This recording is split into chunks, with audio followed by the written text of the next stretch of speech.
Bonjour tout le monde, c'est Instant Reptile, on se retrouve aujourd'hui pour une nouvelle vidéo. On va nourrir les serpents, ça fait très longtemps que j'en ai plus sorti sur la chaîne et je vous avais demandé en live si ça vous intéresserait que j'en refasse une. Vous avez été nombreux à me répondre que oui, du coup je vais vous tourner une petite vidéo de nourrissage du Pitiophis, Melanoleucus et de la Boa Imperator aujourd'hui. Pour ceux qui ne connaîtraient pas les serpents ou qui arriveraient sur la chaîne par hasard, sachez que les reptiles, en particulier les serpents, mangent des souris. Là, en l'occurrence, on va donner des proies décongelées. Si cela vous dérange ou risque de vous choquer, je vous invite à quitter la vidéo. Il y a peut-être d'autres vidéos sur la chaîne qui pourraient vous intéresser. Je vais pas donner de la salade à mes serpents, c'est pas possible, ce sont des animaux carnivores. Je donne uniquement du décongelé à mes snakes parce que ils l'acceptent tout simplement. Il y a des serpents qui n'acceptent absolument pas le décongelé, certains réjus par exemple qui peuvent être assez difficiles, mais pour moi un serpent, tant qu'on peut le nourrir au décongelé, il faut le nourrir au décongelé et non au vivant. Enfin bref, tout ça pour dire qu'on va nourrir les serpents au décongelé. La Panthorophis obsolescus quadriutatus, on la nourrira dans une prochaine vidéo où je vous donnerai des nouvelles d'elle.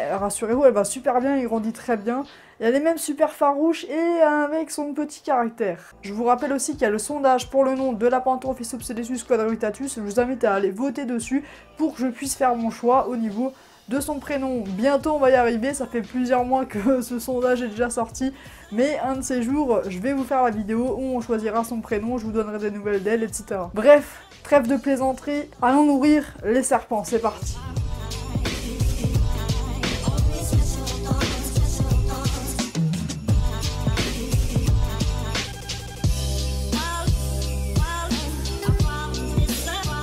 On va commencer par nourrir le Pitiophis Melanoleucus. Alors je le nourris avec un rat de plus ou moins 100 grammes. Je le nourris à peu près toutes les 2 semaines, ce qui est quand même relativement bien pour lui. Je nourris tous mes serpents en terrarium, mais il faut pas oublier qu'en substrat j'ai du snake bedding et que je surveille pendant le nourrissage. Il faut vraiment faire attention au substrat qu'on a avant de nourrir en terrarium. Le must, ça reste encore de les nourrir hors terra. Après ça c'est un débat sans fin, hein. Il y en a qui préfèrent nourrir hors, il y en a qui préfèrent nourrir dedans. Le seul risque c'est le risque d'occlusion encore une fois. Mais comme j'utilise du snake bedding, ce risque est quand même bien réduit. Allez c'est parti, je prends ma pince, mon rat de 100 grammes à peu près. Je le prends au niveau du cou comme ceci pour pouvoir justement lui présenter facilement et pour qu'il lui chope la tête directement. Le serpent va le constricter. Donc c'est comme ça que chassent du coup et qu'attrapent leur proie les serpents dits constricteurs. Et là en l'occurrence le Pitiophis c'était un serpent constricteur en plus avec pas mal de force. Donc c'est parti, on va le nourrir. Let's go. J'espère que vous êtes prêts.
C'est assez marrant quand même parce qu'on peut voir que le Pitiophis n'a même pas constricté le rat, il l'a simplement plaqué, enfin il l'a attrapé en sortant de sa cachette, il l'a tiré dans la cachette et il l'a plaqué contre la paroi de la cachette, ce qui a fait qu'elle s'est levée. Puis ensuite on a vu qu'il a carrément lâché la proie, ça veut dire qu'il n'avait même pas besoin de la tenir pour qu'elle soit vraiment écrasée contre les parois de la cachette. C'est pour ça que c'est indiqué dans certaines descriptions de livres pour cette espèce-là qu'elle est capable de tuer plusieurs proies en même temps. Ce que je vous propose maintenant, c'est qu'on passe au nourrissage de la boa imperator. C'est parti. La boa imperator, c'est pareil, je la nourris aussi dans le terrarium avec substrat snake bedding. Elle, par contre, elle mange des rats d'à peu près 400 à 500 grammes. Faut savoir qu'une proie comme ça va lui tenir 3 semaines à 1 mois environ.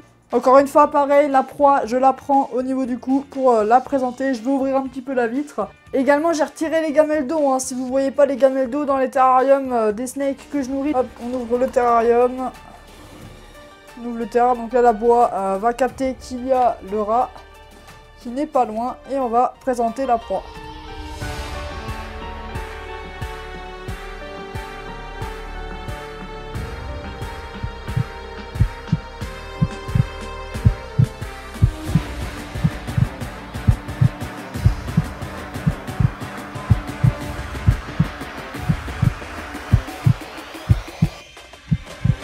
Oh my god.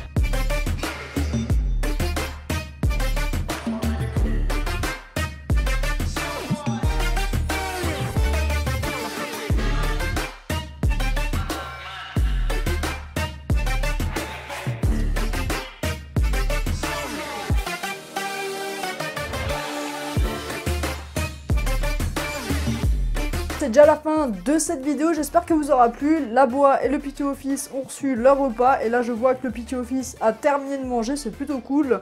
Il n'y a eu aucun problème. N'hésitez pas à vous abonner à la chaîne si les vidéos sur les reptiles, les fourmis, les insectes, les plantes, etc., la nature vous intéresse. Dites-moi dans les commentaires ce qui vous ferait plaisir comme vidéo prochainement. N'hésitez pas à checker tous les liens en description, le groupe Facebook, le Twitter et le serveur Discord. Surtout Discord, venez, rejoignez-nous, c'est gratuit. Et en plus on passe de super bonnes soirées, de super bons moments, c'est super cool. Je voulais juste aussi remercier toute ma communauté parce que je lis vraiment tous vos commentaires et je reçois vraiment des commentaires super sympathiques de votre part, ça fait vraiment plaisir. Allez, c'était Instant Reptile et surtout n'oubliez pas, avec Instant Reptile, détendez-vous avec un instant. Salut!